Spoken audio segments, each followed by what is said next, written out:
Hi, guys, and welcome back, or for the first time, to the Clearhead Club. We are back in the studio for another guest episode. Today's guest is the blessed, the brilliant, the sober. It's George. Hello, everyone. Hello. Welcome to the studio. Welcome back to the studio. Thank you, George. Thank you for having me on the show. Super excited for this. You're very welcome. Thank you. So I know who you are. I know how great you are. But for those people who are watching or listening today that don't know you, would you please introduce yourself? Of course. My name is George. I'm also known as George the Blessing.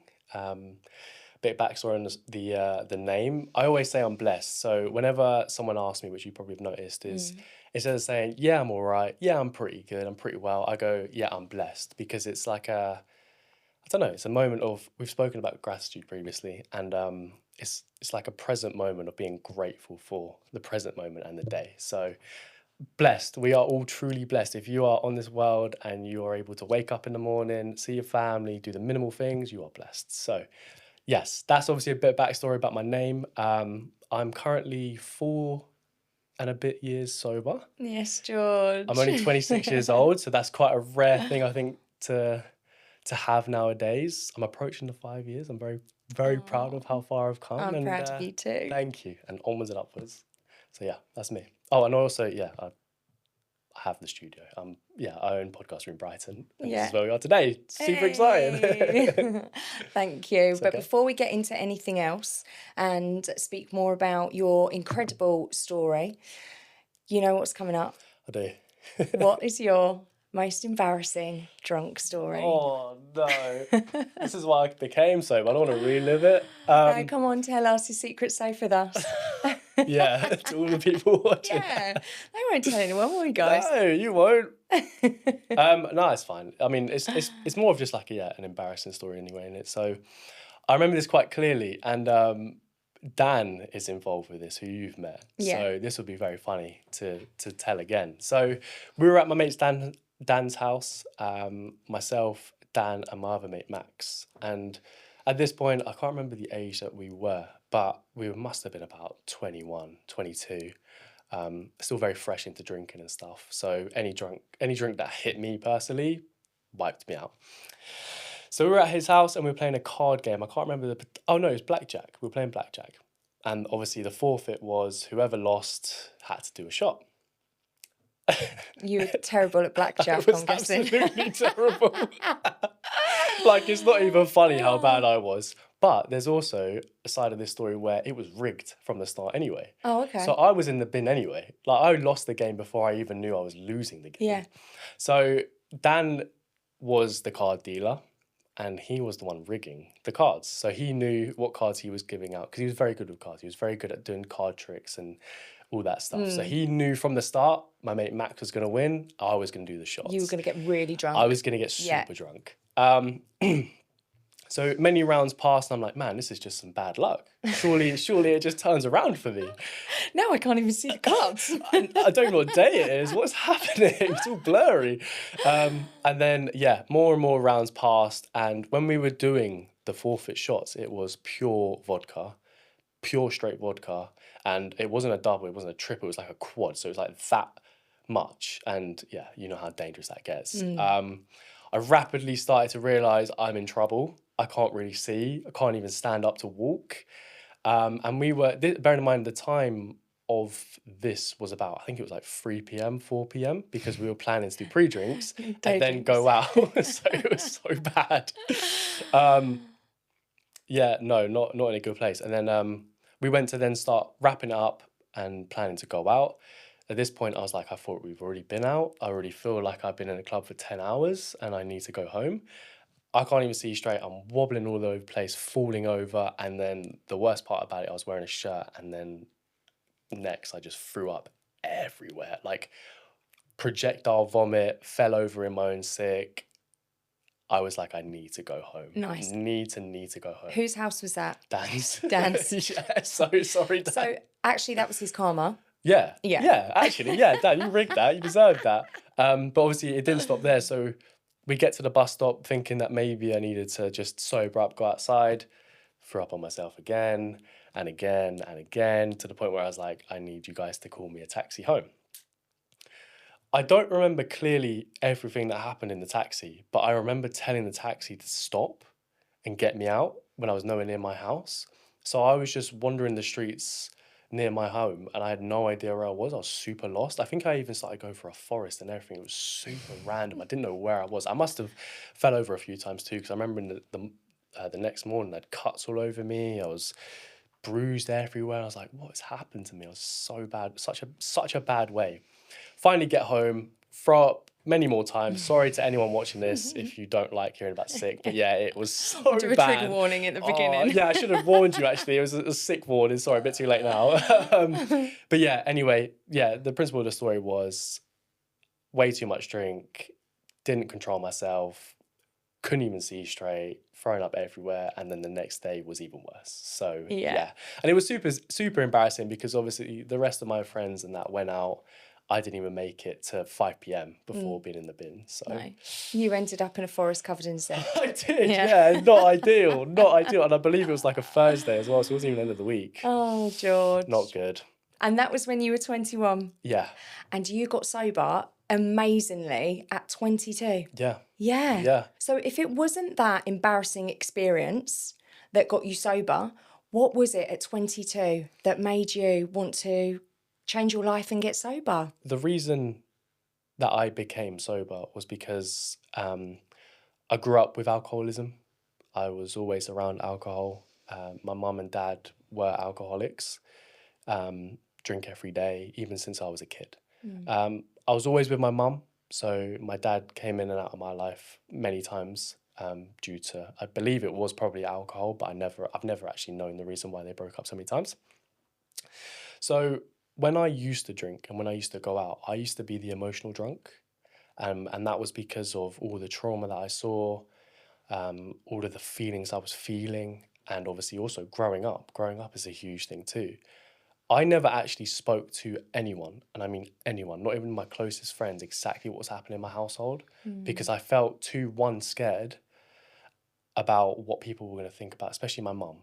Respectfully, I didn't really care about what they thought about my dad, but I'm a mummy's boy. Like, I love my mum to pieces. I didn't want people to get the wrong image of her because she was the best mum in the world. But then when she drunk, she turned into a different person. And that was just because of the alcohol. I mean, the reason that my mum drank, especially, she's been through a very traumatic life. I won't get into that too much details, but the reason she started drinking was a lot of trauma.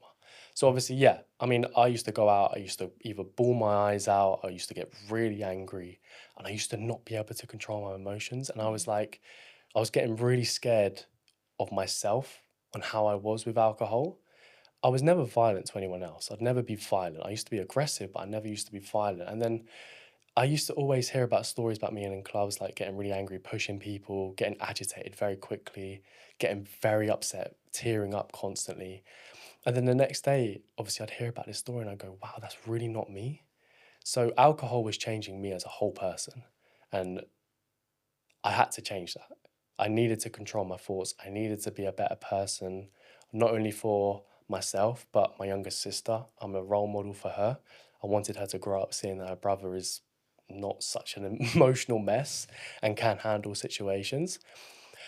So then, yeah, fast forward a little bit from the embarrassing story. It was October, I believe it was 2022.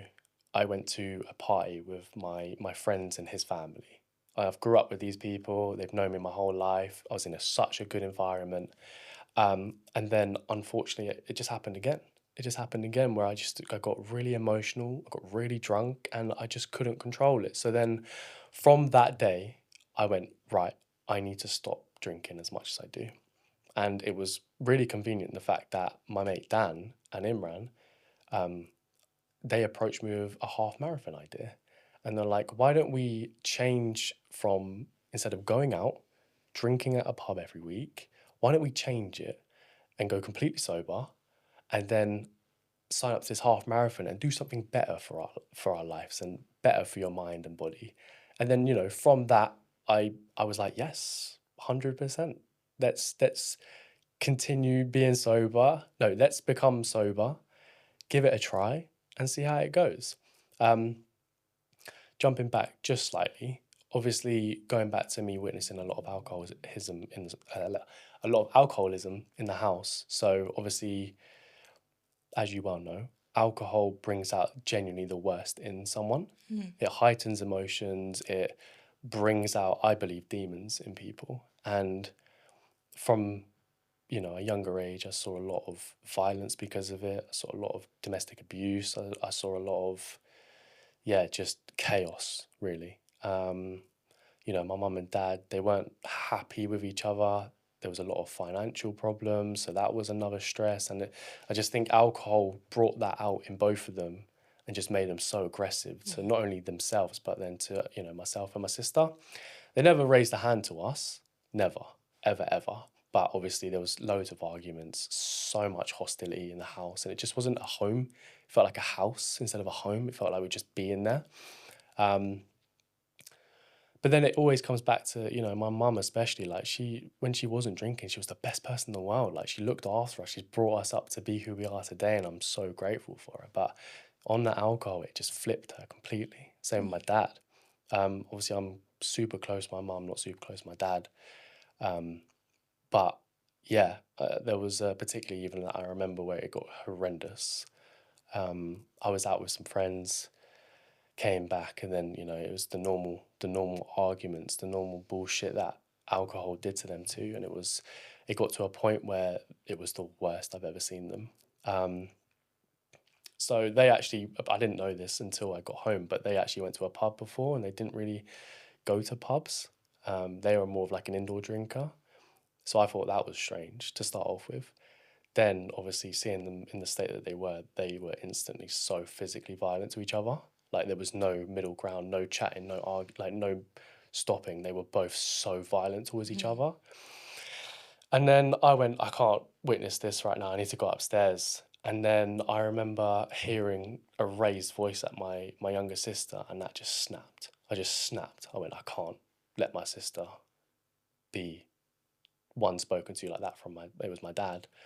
I need to get her out of this. So I went downstairs and I just see him shouting, and then I just had to get physical with him. I lost it. I lost all control. So me and him got very physical, to the point where I kicked him out of the house, punched him, everything. And it's not good to do. You don't ever want to raise your hand to a family member, but I felt like in that moment I had to. And obviously, that was super, super traumatic. And that is, another reason why I don't drink, is because I've seen the other side of it. And then, I think that was like a very pinnacle moment for me and my family. The fact that I had to get involved, that I had to stop it. And then it made us all realize, like, okay, there's a really, really, really big problem here.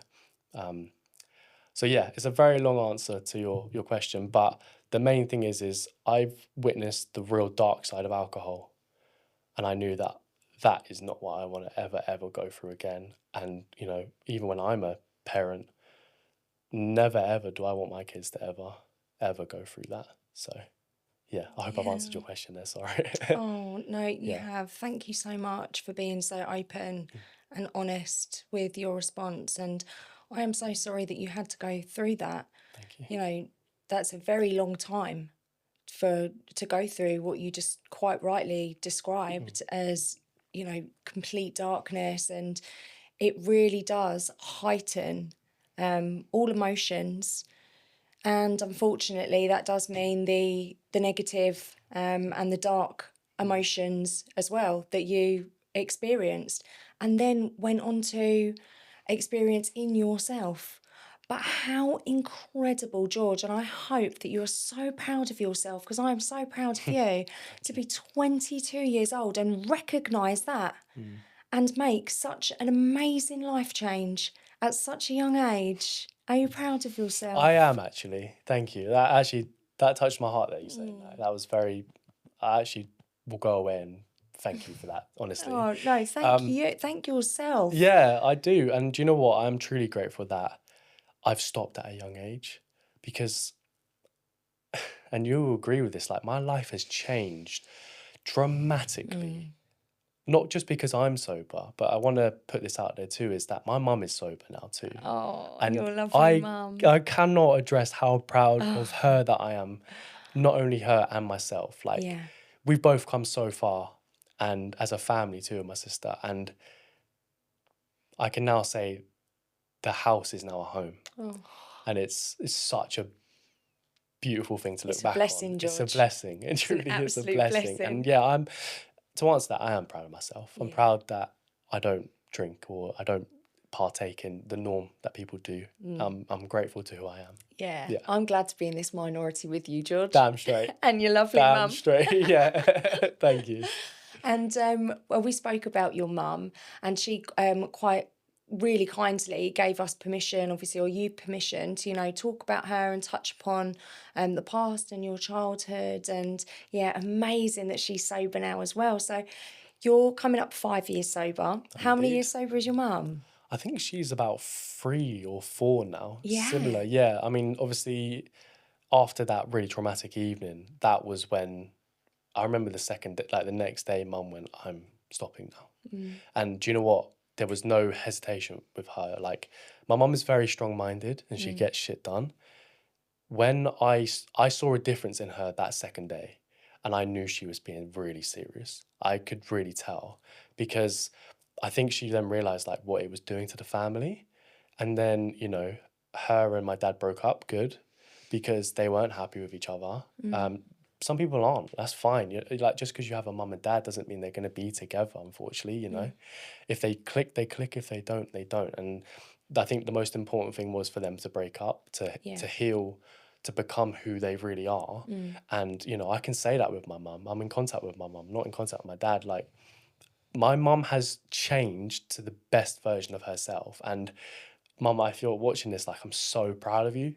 Like, genuinely so proud of you, because you have changed not only your life, but my life and my sister's life too, for the best. And yeah. Yeah, I mean, I can't. It's so nice to even say that she's sober now after many years of her drinking every day. Yeah. Yeah. And so you went through, alcoholism together, because even when you were a child, you're not drinking, but you go through that with them, don't you? With somebody that you're close to, and in your case, it was a parent or both parents. And then to now go through getting sober together with your mum, It's an awesome and feeling. just both being like so proud of each other. Like, how does that feel? It's awesome. It's so cool. Like, it's so cool. It's like it's a memory for us. It's not like I don't get sad about those thoughts anymore. I don't get upset about it anymore. I feel more like we did it. Like, we got over that mountain. We climbed that mountain, the hardest route possible, but we fucking got there. And now life is just such a different perspective. Like, it's so much more beautiful. It's so much more calmer. There's so much more peace in it. And it's like, I can go home now every day going, I love being here. Sometimes I actually prefer being home. I'm like, I want to stay home. It's a sanctuary. Yeah, it truly is. It's a true blessing that we did it together. We can look back at it for lessons, for growth, and to move forward in a bit more of a happier way. Yeah. Oh, that's amazing. And so, talk us through what you feel has been the biggest thing that has helped you the most maintain nearly 5 years of sobriety at such a young age. Because I speak on my podcast, obviously, one, as a woman, but two, as a 40-year-old woman. So I think it'd be amazing for people to hear your perspective on it. What are you asking in terms of, like, Yeah, what's it like? the life changes, yeah, and what's kept you sober? Because something will have kept you. There are things that keep people drinking and keep people stuck, and then there are things that keep us sober and keep us working towards, like, this amazing life, this blessed life. Amen, by the way. Yeah, amen. Our life is blessed. I think what kept me sober is the love of the feeling. I fell in love with, when I was doing the training for the half marathon for the first time, Brighton half marathon, I think I fell in love with not drinking. Yeah. I fell in love with being in control of my own thoughts, being in control of my physical and mental health. So for me, that was a constant motivator. And I also felt like I had to prove it for Dan and Imran. I felt like I had to prove them I could do this. Like I'm not, thankfully, and I'm really grateful, I was never addicted to alcohol, but I felt like I still had to prove to them that I can do this. So it was more of like, I saw that starting phase as a challenge. I was like, right, if I do this sober, do the Brighton half marathon, that's challenge complete. Anything on there is a cherry on the cake. But then I realized during the whole process, I was like, wow, I don't even like drinking. I actually hate drinking. I think it's shit. I think the whole point of going out is awful. I think going to the pubs is boring, like you said. Yeah. And it's like, why am I spending money on stuff that it just makes me feel like shit? I'm in control. Make it make sense. Yeah, it makes no sense, people. What are we talking about? Why are we spending money on things that make you feel fucking shit? Physically and mentally ill. What are we doing? Wake up, please. And then spending more money to get physically and mentally well. Brilliant. What a crap process that is. Madness. Yeah, it's madness. So I fell in love with the journey of being sober. And then I think from there, it just became like a no-brainer for me. Absolute no-brainer to continue it. And now, you know, for nearly 5 years sober, I still see it as a challenge. I'm like, okay, I want to get to 10. Yeah. I want to get to 20. I want to get to 50. I want to get 100 years sober. And I'm going to, like... Yes, you are. Yeah, damn straight. And like you said, like, I'm not ever gonna go back into alcohol. I don't care how hard life gets. I don't care how low I can possibly get. Alcohol for me is not... It's not an option. No. It's not a benefit to me all my life ever again. You spoke earlier about wanting to hide addiction in the family from other people because of that stigma. Did anyone on the outside know what was going on? No. So it was a well-kept secret very in the well family. kept, Did you yeah. find that hard? It was very lonely. Yeah. Yeah, it was incredibly lonely. And I kept having like thoughts like, why me? Why is this happening to me? Why? You know, as all of us go through hard times, you question why. Why am I going through this? This is not fair. You know, I'm young. I'm a good person. I shouldn't be going through this. My family are good people. Why are we going through this? And it was like, it was super lonely, and I couldn't relate to anyone. I couldn't relate to anyone because I didn't reach out and speak to anyone. Two, but I was like, who else is actually genuinely going through this horrid trauma on a day-to-day basis? And, you know, it was just super lonely. But then I kind of want to touch on the loneliness side too, because I felt lonely when I started becoming sober too, which is probably something that we're going to get into anyway. But I felt super lonely in that process too, because being younger, you look on Instagram, Snapchat, any social media platform, people are out clubbing, people are out partying, getting drunk, funny stories are being created. And it's like, man, am I doing the right thing? And I can happily say it right now, I have done the right thing. Yes. But yeah, it was super lonely. It was no one that I could turn to, no one that I could relate to.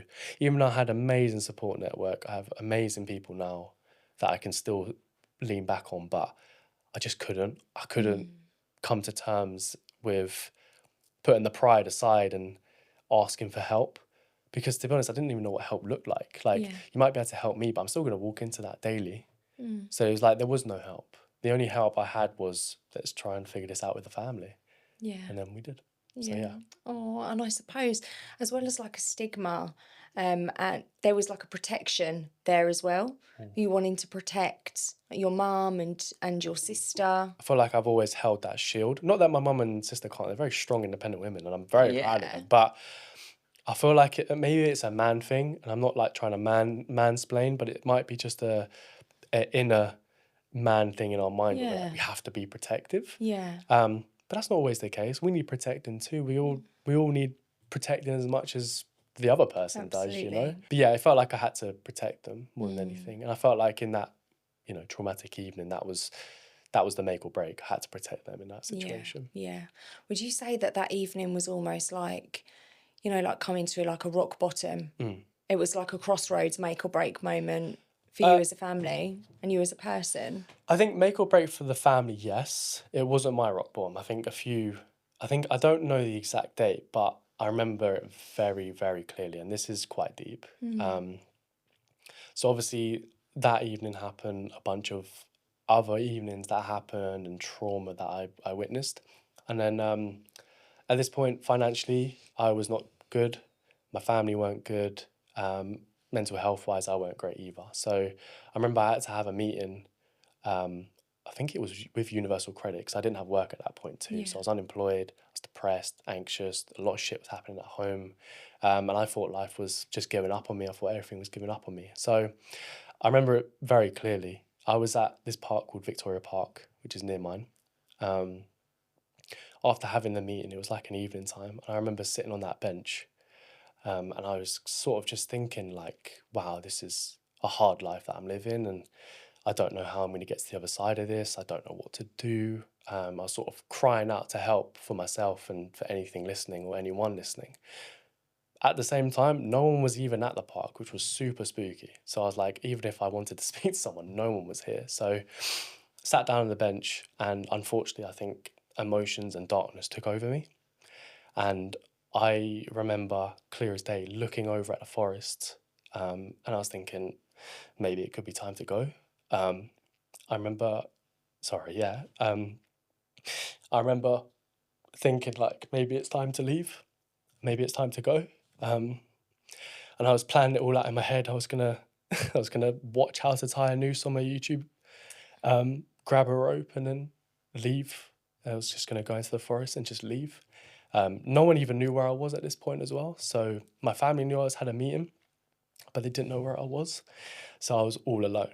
But then in that, I was crying and stuff, similar to now. But um, in that moment, I was tearing up and I was thinking about all these dark things. And then I was like, all of a sudden, I had this voice in my head. All of a sudden, it was like, no, don't do that. Think about your little sister. And I went, okay, okay. So then I sort of let the tears run. I let myself feel a bit more sadness. I went, right, we're not checking out just yet. We've still got a fight to fight. And then that, I think, was the moment that changed my life. I think that was the moment where I was like, not only am I never going to drink again because that solidifies it, but I need to stick around for my family because we need to get through this. And that was also the moment where I found God. Um, so yeah, sorry about getting emotional a bit there, No, oh but my like, God, don't apologise. yeah, that was a serious moment. But I think Oh, it was such a much needed moment to get over. And now I can look back on it and, it still makes me a little upset, a little mm. sad because you wanting to leave your life, similar to what you said, you didn't like your life, you hated yourself, but it just felt like life was giving up on me. And I went, nah, I'm not going to give up. I'm going to keep going. But you didn't give up. I didn't. Oh, thank you again for being so open and It's okay. honest, George. Yeah. Honestly, it gave me goosebumps. Mm. And sometimes when you haven't got the strength within yourself or for yourself, that higher power, that came from the love that you had for your sister. Mm. So it's like, do it for them.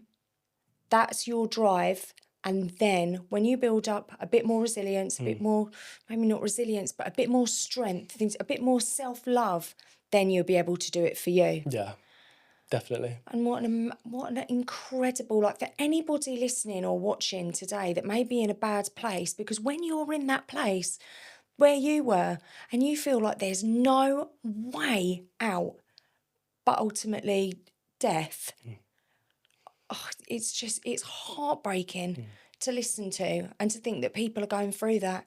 So if somebody is to listen, to see you and your life now, that will give them the hope and the faith that things will and can get better. I hope so. I really do hope so. And I think if I was to advise maybe like my younger self going in that exact moment, the one thing I genuinely wish I did sooner was talk to people. Yeah. I bottled things up for so long, which got me to that point. Whereas if I just had one conversation with someone, doesn't have to be your friend, doesn't have to be your family member, it could be a random person on the street. If I got rid of that sooner, I reckon I wouldn't even had that moment. Maybe it was needed, and I'm truly grateful I had that moment to turn my life around, but I could have prevented it so easily just by talking to someone. Yeah. And I think, sometimes maybe you are too focused on yourself or your family, and you forget that genuinely talking to someone can genuinely change your life. Yeah. So I'd advise anyone, if you're going through any dark moment, any, unfortunate darkness, just talk to someone. Don't, one, don't let that win. Don't let that thought win, and just go talk to someone. I don't care who it is. Just go have a chat with them. Don't even tell them about it if you don't want to. Just get yourself out of that situation, and yeah, go talk to someone. Yeah. Because I unfortunately lost a friend to it too. Did you? I lost a friend to suicide. Yeah. So I think don't let it get that far. Don't let it get that far at all. Life is worth living. Life is so beautiful. And there's so many things that you can do in this life. And don't let it go, because, we only get one chance at this. Yeah. So, That's right, darling. And so, from personal experience with your own battle with mental health, and those thoughts, and then unfortunately your friend. So I can imagine that, this must be very emotional for you still, even though you're in a great place and you are so blessed to talk about, because it means something to you. It doesn't, just because you get through it and you are living a blessed and happy life, and it doesn't take away what you've been through. You can talk about it, you can think about it, and it can shape who you are, I think, in good and or, if you choose to, in bad ways. 100%. Can't it? Yeah, it's on the person's reaction to those times. Now I can happily say those hard times, in a way, I can say I'm grateful for. Yes, because like you I said, agree. and with probably your own experience too, like, I'm grateful. Yeah. Truly grateful I went through that, because I'm who I am today. I think the way I am today because of those hard times. Yeah. And I think not only going through those hard times is scary, it's traumatic, but it's also so beneficial, because the amount of growth that you get out of it, the different perspective you have, and you then appreciate the good so much more. Yeah. Like, we've had many conversations now, and it's the morning times you feel the most grateful for, because you get to wake up. Yeah. I get to wake up. If I did what I did on that day, I wouldn't be here. I wouldn't be waking up every day that I do. And waking up is such a true blessing, because, bad times can take people out of this world, Yeah. So, yeah, you've got to go through hard times to appreciate the good. Yeah, absolutely. And I completely agree with you, George, because my rock bottom, which I think is one of the worst times of my life, and every other time in my life as well, that came before or after that, tough situations that I've thought to myself, this is so, so hard, or I'll never get through this. And you just feel completely stuck. Actually, they've been the catalyst to the best times in my life. And the same as you, maybe if I could go back and do things differently, or take those things away, I don't know. I don't think I would, because they like you said, they've made me who I am. They've put me on this path, and so many amazing gifts have come from those bad times. It's true. Yeah, I mean, especially for you, obviously, overcoming the addiction that you did. Like, if you didn't go through that addiction, you didn't go through that rock bottom, those hard times, and, the feelings that you had about yourself, you wouldn't be doing the amazing things that you're doing now. And, you're changing people's lives, Tash. Like, this podcast and the Clear Head Club, you are changing and helping people's lives in such a positive way. But it's only because you went through that darkness. And now you've got that experience that people can be like, wow, you've had that experience. I'm experiencing that same thing. And now you're able to use it as a tool to help. And that's the beauty about life. Exactly the That is same the as beauty you, about George. life. Just by being you, exactly the same. Hey, look at us. We did it. We did it. We did it. Let's go. And so, going back to when you've said, if anyone is where you were, and the bit of advice that you would give to them would be to reach out and talk to someone. Around that time, when you felt that you couldn't speak to anyone, why do you think that was? I was too stubborn, and I think I could just take on the world, and I will get through it. me and my family will get through it. I mean, I've always been very exclusive with my family as it is. Like, I'm a very family orientated person, which I get the same vibe for you too. And I felt like this was like something we needed to get over as a family. But, you know, looking back, like I said, I think we should have just got help sooner. And I think a lot of that trauma would have been prevented. Yeah. And I do think it's so simple, but talking to just anyone in this world is so beneficial. Like, even if you spill your issues to a random stranger that doesn't even know your name, it could benefit you. It can stop you from leading and getting worse and worse to the pure darkness that we can experience. But you know, nowadays, especially, there's so much resource. I mean, you even are one personally, like reaching out to you, like people can reach out to people like yourself that have been through it, or there's other clubs, there's other resources, there's charities now that truly help you get through any sort of darkness, whether it's a addiction to alcohol or if it's mental health. Like, there's so many things out now, which is so good, by the way, super good. And It's I'm brilliant. so grateful that there Yeah, is. all of these amazing resources we've got, people like us who have these conversations, who are open and honest, and like just on Instagram or like you said, other groups. It's normalizing reaching out for help. It's normalizing saying, oh, I'm fucking struggling, and I want things to get better. Do you think that when you were younger, and obviously I know you can't speak on behalf of like your mum and your dad, but back then, obviously I am older than you, but even with you being like 26, when you were younger, it wasn't spoken about. Mental health wasn't spoken about. When you were struggling, it was, shh, don't tell anyone. You walk out of your house, and what happens in this house stays in this house. Yeah. You don't tell anybody.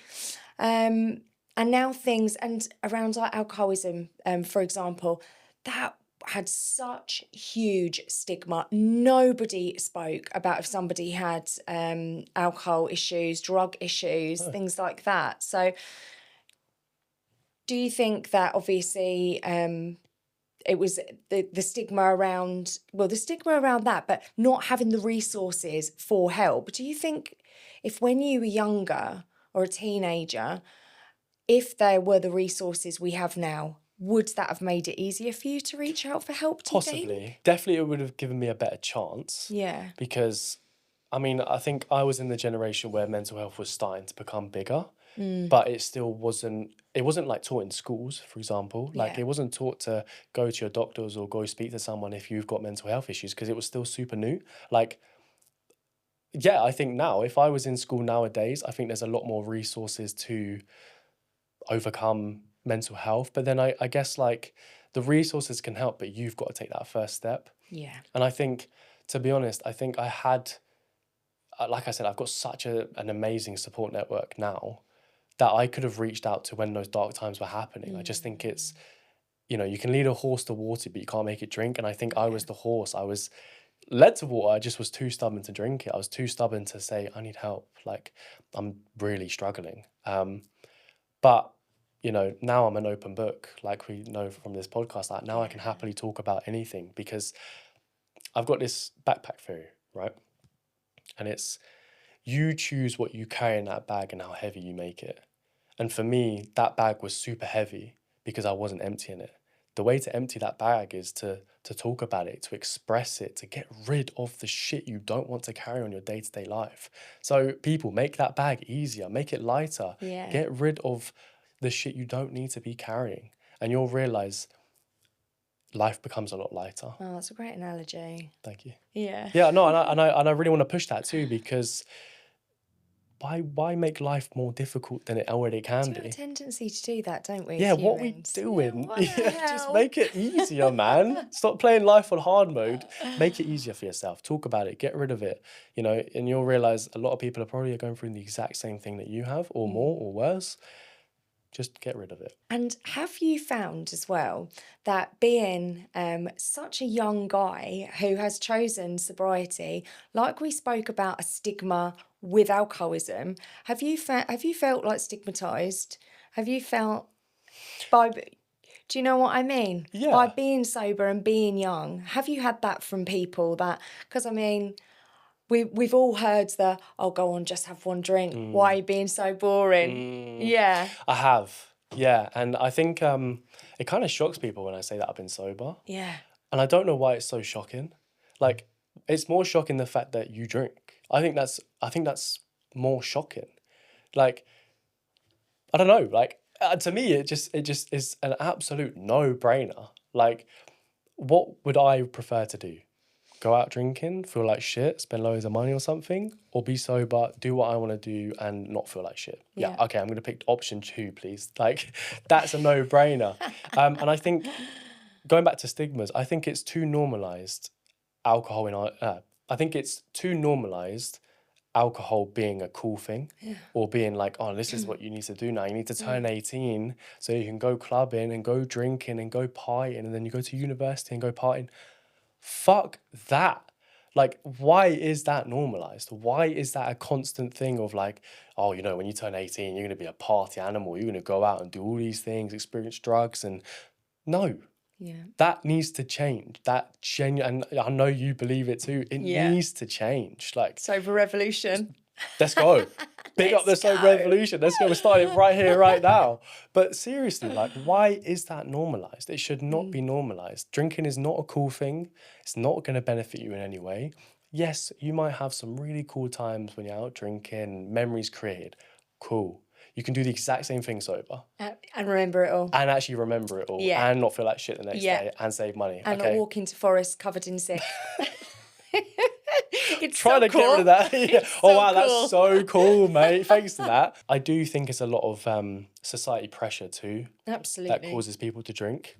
I think there's a lot of shit in the world that causes people to drink. And then even like a younger man like myself, I think it's just too normalised. It's too normalised. It needs to stop. Yeah, exactly like you said, George. It's mad when you think about it that no one bats an eyelid at you drinking poison, literally poisoning yourself to the point where you act like an idiot. You lose control of all your bodily functions. You can't walk, you can't talk. People are pissing themselves, being sick. God's sake. It's never gonna live it down now. Oh, I wanted to forget this, but I can't. Why did I tell her?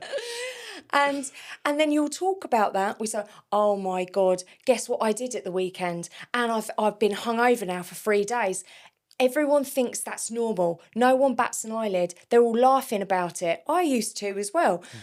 But when you stand there and say to someone, oh no thanks, I don't drink, or I've been sober for how long, or whatever, you get, why? Yeah, you're weird. And then you're weird. And they're questioning it more than they would question the fact that you're disabling yourself. Yeah. Every weekend, or in my case, every night. Yeah, exactly. What is that all about? In society, we have been taught from birth that is normal, it's acceptable, it's a part of life, it's a rite of passage. That's what you do to have fun, that's what you do to celebrate, that's what you do to commiserate. And I just think, well, it's just making billionaires richer. It's a massive industry. Why would they want to stop pushing that? Because then they'll stop making money, wouldn't they? Exactly. Yeah.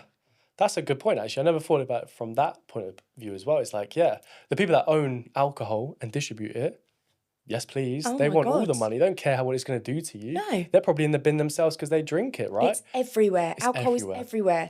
It's in gyms, it's in spas, it's in health clubs, it's in every single shop that you go in, all of our restaurants, it's everywhere. You can get it anywhere. It's disgusting, really. And it's like, I'm sure we spoke about this before, but the way that it's advertised as well, it looks beautiful. It's gorgeous. Yeah. There are more aisles dedicated to alcohol than there are like fruits and vegetables.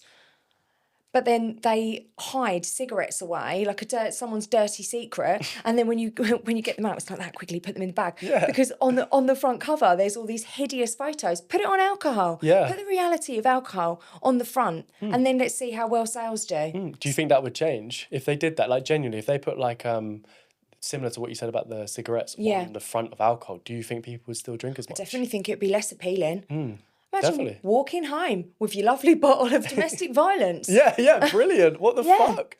Yeah. Of liver damage. Yeah. Of all the various kinds of cancers. Yeah. The mental health issues. Yeah. Like, no, people won't buy that. And I think I don't know if it's like reduced I guess the sales in cigarettes, but like you're getting the truth of it when you buy it, and then that's on you if you still want to persevere through that. And it's like, I don't know. I'm with you as well. I think I think all the addictions are publicized too much. So you've got like gambling, you've got drugs, you've got alcohol, you've got smoking. All of these things that are genuinely probably the biggest killer in today's society. Yeah. They're promoting it like it's a fucking good thing to buy. Oh, absolutely. No. I don't care if your fucking Prosecco is on offer. Don't put that shit in my face. I'm trying to watch YouTube. Don't put a gambling advert on my video. It's absolutely It's ridiculous, isn't disgusting, it? and I think It is disgusting. it's too much about profit. It's too much. That's all it is. We have forgotten about what the main thing is about. We have forgotten about the main thing in life is to look after each other. That is not looking after each other. That is, I want you to buy my product because that makes me money. Haha, I don't care what it does to you. Yeah. How can you wake up on a day-to-day basis thinking like that? Yeah. Instead of going, actually, I know what this is doing to people. I can see it on the news. I can see it out on the streets. You can see like homeless people and drug addicts on the streets. You can see what it does to people if they cannot control it. And, you know, like you said, you've had your stories about it as well when you cannot control it. Stop promoting it as much as we do because it's disgusting. Let's promote society. Let's promote sobriety. Let's promote being peaceful. Let's promote good health. Yeah. And life without, it's just one thing, it's alcohol. And we'll forget all the rest for now, but, you know, they, exactly like you said, it is disgusting that they are so, you know, they're damaging people's lives, but they are pushed and glamorized, and then there'll be this tiny little, oh, gamble responsibly, drink responsibly, fuck off. Yeah. Yeah. Oh, thanks, guys. Yeah, thanks for that. Really looking out for us, Yeah, aren't you're you? really helping us, but instead of it, yeah, honestly. I went to, it was a hospital with my daughter. She broke her wrist, and we were sitting in the waiting room, and they had like a TV on in the waiting room, gambling. I thought, we're in a hospital. Oh, yeah, that shit annoys me so much. Why is there a TV on promoting gambling in a hospital? Yeah. Oh, well, yeah. The place where people are meant to like get well and better. Actually, that is just so actually, low vibe. Yeah, you're fucking the vibes up now. What are you doing? We're all just going to get more ill. Yeah, yeah, we're going to be back here again because I'm fucking trying to... Well, yeah, anyway, yeah. Like, I don't understand it, to be honest, Tash. I think, yeah, it's too much about profit nowadays. But I think stuff like this, like open conversations like this and, you know, what you're doing, I think nowadays is more publicised about let's become better instead of doing the norm. And I think that is so crucial. And I think all of us need to start promoting that, whether it's on social media or out on the street. I think let's start normalising being sober. Let's start normalising not doing drugs, not going out partying, not gambling. Let's normalise stuff that's actually important. And I think also should be, I know this is a complete long shot, I think it should be taught in school. Absolutely. I really do. 100%. I don't know why we're learning about I don't give of a mice fuck and about men. algebra. I don't care about algebra. Get that give out a of shit. it. Let's talk about mental health. Let's talk about Yes. not drinking alcohol. Let's do something different. George, imagine if when you were going through what you were going through, if you were at school and they were teaching that at school. Oh, And they had the I would understand it resources and the help for that. I'd understand it more. Yeah. I really would. You know, I'm still young now, but I was super young what I was going through. I didn't have a clue how to even understand emotions. I didn't have a clue about understanding mental health. And, you know, it's probably the same for your situation. Imagine when you had the same resources when you were going through what you did. It would help. Yeah. Like if school taught you how to, I don't know. I know mental health is a very deep and complex thing, but if they just told you, you know, if you are going through anxiety, this is the best way to get help with it, or this is the first step of getting help. But instead they're teaching us algebra or of mice and men. I don't care about stuff like that. I'm not even, I don't even use that now. I've got a calculator. Yeah, all I need to work out is money stuff. That's it, not algebra. Yeah. But then I'm going to flip the question to you. If you had the resources that we do nowadays, which look, we're super grateful that there is resources now for like your kids and my kids when I do in the future, do you think it would have changed your life as well? When I was in my darkest times, when things started getting bad and I actually wanted the help, absolutely. Because there was a time that I was very much living in denial, you know, with my alcoholism. And I saw it as I'm young, I'm having fun, and I really couldn't see. It wasn't a good life, and I didn't feel good, but I just wasn't ready for the change. So I can't say whether around that time, maybe if I did have more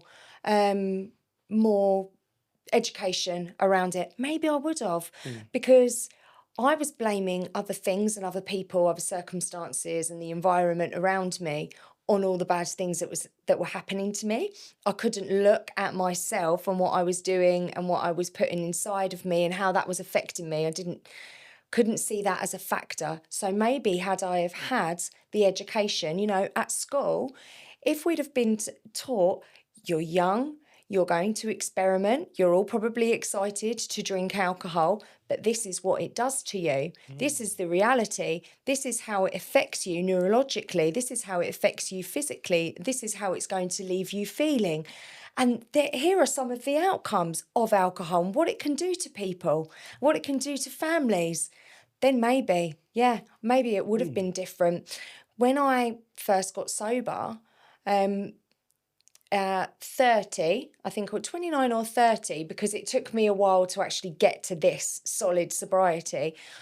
The one thing that helped me the most at first was finding Instagram accounts, and there weren't very many back then, of people who were sober, who were being open and honest about their stories. That was the thing that helped me the most. But there wasn't, even then when I first got sober, like 9-10 years ago, there honestly wasn't that much out there, George. It was AA. I mean, it's good nowadays. Like, you've got Instagram accounts like yourself and other people that are expressing sobriety in a very, very positive light, which is good. But then, yeah, you just discussed about AA. I think AA is very intimidating. Like, I've never personally been, but I can imagine something like that is so intimidating. It's so hard to go to. Whereas, nowadays everyone's on their phone. You can just watch people's journey instead, which is really good. And then if they feel like they still need extra help, then I guess you've got like AA and other clubs to go to. Yeah, I mean, God, I couldn't even imagine it back in the day for you, especially like, not like you're old. Sorry, that sounded super rude. Sorry, no, not like that. But to not have that resource of like social media now and to see other people's story, like, that's why I think your journey is so much more impressive, because you didn't have that. I think, not that it's easy now, but like, man, you didn't even have that. And I feel back like in the olden days, no. George. Oh, no. Back in the olden days, yeah, with horsey carriage. Yeah. No. I remember my son actually saying to me once, he's 18 and a half now, but I remember him saying to me, when you were younger, did they have electricity? Oh my God. Oh, I know. That's outrageous. Mine wasn't as bad as that. That's outrageous. No, but yeah, no, I mean, I think anybody who changes their life for the better, that is just, it's incredible. It's absolutely amazing. We should all be, anyone who does that should be so, so proud of themselves, no matter how they got there. Like me and you, for example, I went through what I went through. I hit a rock bottom personally, and then I very much had to get sober. Yours was more of a choice. Yeah, because you said obviously earlier that you weren't an addict, but it was more, what would you say? So you made that choice for a better life? Yeah, I think maybe not me realizing it would lead to a better life, but it was more of like a better choice for myself personally, to a bit more control in my life, a bit more control mentally, physically, and spiritually too. And then that did lead me to have a better life, and I can happily say that now. I love my life. Oh, it's amazing. Yeah. It's absolutely amazing. And I think that's just a brilliant point to touch upon, that not everybody has to get to a rock bottom. You don't have to go and push and push and push until, you are forced into change. You can decide to make a change. Yeah, that's the Before biggest blessing that we have, is happens. freedom of choice. Yeah. Choose it correctly for yourself. There's no set yes and no thing to do. Well, obviously there is, but like, in terms of like a day-to-day life, like, you get the freedom, the choice to live life, like, choose correctly for yourself. Like I said, you get one shot at this life. You get one shot. Yeah. So just do it the best way for you. I'm not saying try and change the world. You don't need to change the world. Just be the best version of you. And also keep in mind, become the best version of yourself, but don't do it in a selfish way. Help others too. We're all meant to look after each other. That's why we're on this earth. This is why God brought us here. And that's obviously my belief. And that's fine. Not everyone has to have that belief. But God brought us here to look after each other and look after the world. Do that. It's that simple. Anything else is an absolute bonus. Yeah, I completely agree. And I think that, just like you said, just be yourself. And I think that way you can change the world, because you just don't even know how important, like, one small act of kindness, one smile to a stranger. You don't know what people are going through and how that can impact someone and their day. We've actually had a conversation off camera about this, but I think life is so fast paced, and I think we forget about everyone else and you get so tunnel vision. That's completely fine, by the way. I think we've all got our little day-to-day goals or our dreams that we want to do or the things that we love doing. But then I think people, I've been a victim to this too, like, and you probably have too, so tunnel visioned into your life and what you want to do. Widen that horizon. Just look at the other person and just give them a smile. Go to that bus stop and have a conversation with that person. Do social media things like this and reach out to people and have conversations. Like, that's what we should be doing. We should normalize that. Yeah. I tell you what, that is definitely what sobriety has done for me, actually. That's really opened me up. I think when I was drinking, I was incredibly selfish and self-centered. I was completely tunnel vision on myself, and so just such a victim. Woe is me, everything bad happens to me. As soon as I got sober, took accountability and responsibility for myself and my actions, my whole world opened up. And when I am selfish these days, it's more it's a self-care, looking after myself to be the best version of me so that I can then really give to other people. I absolutely love that. Yeah. Yeah, no, and that is the best kind of being selfish. Take some time for Yeah. yourself, self-care, to become the best version for someone. I love that, Tash. That is a cracking answer. Yeah. That's good. But like, it's also important to be selfish still, Yeah. even though like people like yourself, you're helping hundreds of people. You still need time for yourself. You still got to be selfish to look after yourself first. Because who's the most important? One. Then you look after everyone else when you're the best version. Yeah. Yeah, I love that. It's Yeah. a great It's answer. like the like being on the plane, the analogy of on the plane, like if there's an emergency and the oxygen mask comes down, they say, don't put it on anyone else first. Do your own, and then you will then be able to help other people. If you try and put an oxygen mask on somebody else without oxygen for yourself, you're going to run out of oxygen. You're going to be completely helpless. But if you do yourself first, you fill yourself up with oxygen, then you're going to be well equipped to help everybody else. That's a great analogy. Yeah, that's true, actually. I can't take credit for it. Yeah, but it is a good analogy. So, George, the blessing, what would you say then is the best part of being sober for you? There's so many. I know. It's difficult, isn't it? And this isn't like we're not even trying to sell sobriety here. It's more of like there genuinely is so many benefits in doing so. Yeah. Oh, you list them if you want to. It doesn't need to be just one. How long have you got? But like, I mean, off the top of my head, like, your mental health will become better because you'll be able to focus on yourself more instead of escaping life, instead of drowning yourself in sorrows. Like, you'll be able to fix, maybe not fully fix the things that you're potentially going through that is affecting your mental health, but you'll be able to take steps in order to potentially help yourself. When you're filling yourself up with alcohol and drugs, you're constantly escaping. That's why they call it an escapism, right? And that's what was happening with you. You were constantly trying to escape your life, escape the thoughts that you were having. Instead, when you're sober, you've got no choice but to challenge them, take them on yourself. And if you can't take them, someone else can help challenge it with you. So I think that, I mean, look at the cost of living nowadays, not to get into the normal UK conversation, but honestly. That and the weather. Yeah, God, the weather recently. No, but like the cost of living nowadays, people can't afford it. No. Good. I don't know how Keep they bumping do. the prices Yeah, up. exactly. Let's go. Go on, you greedy bastards. Put them up a bit more. Go get some more money. Bring them up even more. Bring them up because people aren't going to be able to afford it. Good. Yeah.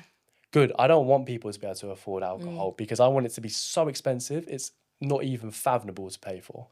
Either that or I want it to be completely terminated for the rest of our lives. But Oh, unfortunately, would love that. that would In that an would be ideal nice world. in an ideal world. Yeah, I think also I'm starting to realize, and I think that's thanks to you personally, is I'm starting to realize there's a community in sobriety. Didn't really know that before. I thought it was just like, oh, cool, I'm crazy. I'll just make these cool, weird decisions. But turns out there's more weirdos like us that create these, that have these situations and It's thinking, just you know. brilliant to be surrounded by weirdos. I love the I absolutely weirdos. love it. Yeah, but you know, we're good weirdos. We're the Yeah, good kind. we're the good type of weirdo. Yeah, we're the definitely. weirdos you want to keep around. Yeah. But yeah, I mean, I'm not going to label us as weirdos, to be fair, because like we're not weird. We just choose differently, No, and but that's we're good. not in the norm because the We're not in norm the is we're in a minority. Yeah, So yeah. yeah, So I'm we're going to flip. outside of the norm. Yeah, damn straight, and I'd love to, and I want to continue that way. So I'm going to flip the question to you. Actually, what do Yeah. you think is the biggest benefit of becoming sober? Yeah. Oh, again, I asked you that question. I'm like, come on, just give me one, George. And I'm like, that. I don't know, George. I can't give you just one. I think for me as a mother, the fact that I am now a far, far, far better mum than I ever could have been with alcohol involved. You know, for so many reasons, I am present with the children all the time. I am safe. I am reliable. You know, the woman that puts, my son's 18 and a half, so it's completely different with him. He's a man now, but my daughter is 11, and you know, the mummy that puts her to bed is the mummy that wakes her up in the morning. Oh, They don't ever have to worry which version of mummy they're going to get, who they're going to walk into. So that for me, I will never, ever, ever stop being grateful for that. And, you know, I know you have to get sober for yourself, but, you know, that one thing, I wouldn't ever want to drink again, George. I really wouldn't. If I wanted to completely ruin my life, then maybe I'd think about it. Yeah. But all the time I want to live a happy and healthy life and a long life, then I will remain sober. But that for me, you know, being this woman for them children is number one, is my, yeah. Love that. It's a Yeah. great answer, and they're very lucky to have a good mum like yourself. Oh, you know? thank you, And to be darling. honest, I think my mum would say the same answer. I think that was another reason why she was like, right, I need to stop this because I need to be the best mum for my kids. Yeah. And I can say exactly what you just said now for my mum. My mum's the best mum she's ever been. Like, you know, we get to. Another thing is like she never used to go out. Me and her go out all the time now. We go out and do coffees and stuff like that. Oh, Like, it's amazing. and it's going to be the same for you when your kids grow up and stuff. You want to be the best version for them forever. And yeah, they're very lucky to have a mum like you. Yeah. So well done, Thank Tash. you, George. I do worry with my eldest, you know, I got sober when he was 10. So he had 10 years of, you know, quite frankly, my shit. He was dragged around in my chaos with me. And I don't regret things from the past. I don't think there is any point in sitting in shame that will get me absolutely nowhere. And I use it to drive me forward to be a better person. But, you know, it's very hard not to regret that. Really hard not to regret that with him. I wish I could have been the woman I am now, because my daughter was 2 when I got sober. She'll never remember that version of me. No. But unfortunately, he will. And I wish he could have had what she's had. But like you said, it's hindsight as well, isn't it? And it's like, to be honest, like you said, there's no point even trying to dwell on that, because then I'm going to flip that actually, because you like to flip it in more of a positive way. Yeah. I think maybe see it as a good thing that he can see both sides now. And he can be like, you know what, my mum was here when I was younger, but look at who she is now. And it could be something for, he might not, because he's still 18, right? It's just getting into adulthood. Good luck, by the way. You got this. But he might actually really look back and go, I'm super proud of my mum. Because that's how I think now, and I'm just using it as personal experience. I can look back at my mum, who she was, and I can see who she is now, and I'm like, Mum, I'm so fucking proud of you. And he probably, without even realising, probably done the same for you too. So, you know, what's done is done. Can't change the past, but what we can change is the future. Yes. So, yes, yeah. exactly. Yeah. And it's going to be a blessed future, isn't it? Amen. Yeah, because we're going to make sure Damn straight. Yeah. Oh, Damn straight. George, thank you so much. That's okay. Oh, I love talking to you. You've got such wonderful energy. Thank you. You know. To me, it just feels normal being like this, right? Yeah. For both of us, like we're both super positive, Yeah. promoting a good thing. It doesn't even I don't know. I don't need to change. Like, and that's the beauty Yeah. of it. But this is where we had to get to, right? Authentic. It's authentic. This is Yeah. where we had to get to. Yeah. We had to go through the experiences that we did to be who we are now, so we Yeah, can that's express right. the way we want to express. You know, And feel so grateful. truly grateful. Yeah. Truly blessed and truly grateful. Yeah. Oh, so George, for the listeners and the people watching today who have only just have been blessed with your presence, I love that. where can they find you online? You've got your YouTube and your Instagram. Yeah. So my Instagram will be George the Blessing. I also have a YouTube channel called George the Blessing as well, which I'll be starting a new series very soon. And Tash will be featuring on it, by the way. Super excited for that to come out. I also own this beautiful studio as well. So that's Podcast Room Brighton on Instagram and YouTube. And we had you on our series, which will be coming up very soon as well. And yeah, I mean, look, I've never actually said this ever, but I'm always a contact if anyone ever needs, in terms of if it's good or bad. If you want to reach out to me and you want to go for a coffee because you need a chat, it could be either good or bad. Reach out to me. I'm more than happy to help any way I can. I'm not the wisest person in the world. I'm not the grey beards. You bloody are. No. But like, I'm always down to, help if I can, and I think I've only learned that as of recently. And I think that's my purpose, is trying to help others as much as I can. I can't change your life, but if I can help listen to you and you need to rant about something or you need to get something off your chest, then please. And also on the flip side of that, if you are in a very dark place, I know what that's like, reach out. You may not even know me. Fine, doesn't matter. I'll sit you down and we'll have a chat and we'll get through it, But yeah, that's my socials. And obviously if you want to come to the studio, more than welcome. Oh, thank you so much, George. Thank you, Tash, for inviting me on here as well. Like, it's weird, and I don't mind if you want to keep this in the video or not, but I've actually envisioned myself previously talking about my sobriety journey. Yeah. And now to actually be doing it in real life, it kind of feels like I need to pinch myself because it's something I've always wanted to express. Yeah. Never had the platform to do so. Oh, well, I'm so glad that you could Thank you. today. Yeah.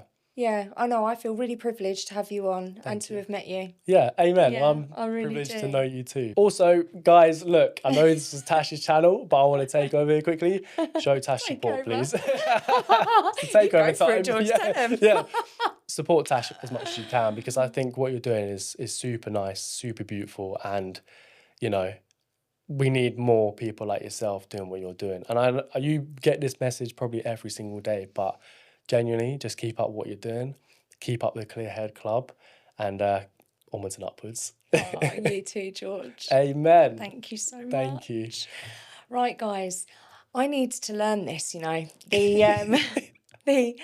thank you so much for being here. If you're not already, please press the follow button. What else do they need to do, George? Subscribe. Yep. Subscribe to the channel. Share it to people that you know. Share it to relatives or anyone else that you think would benefit watching this. And most importantly, stay blessed and take care. Thanks for being here, guys. See you next time. Bye. Bye.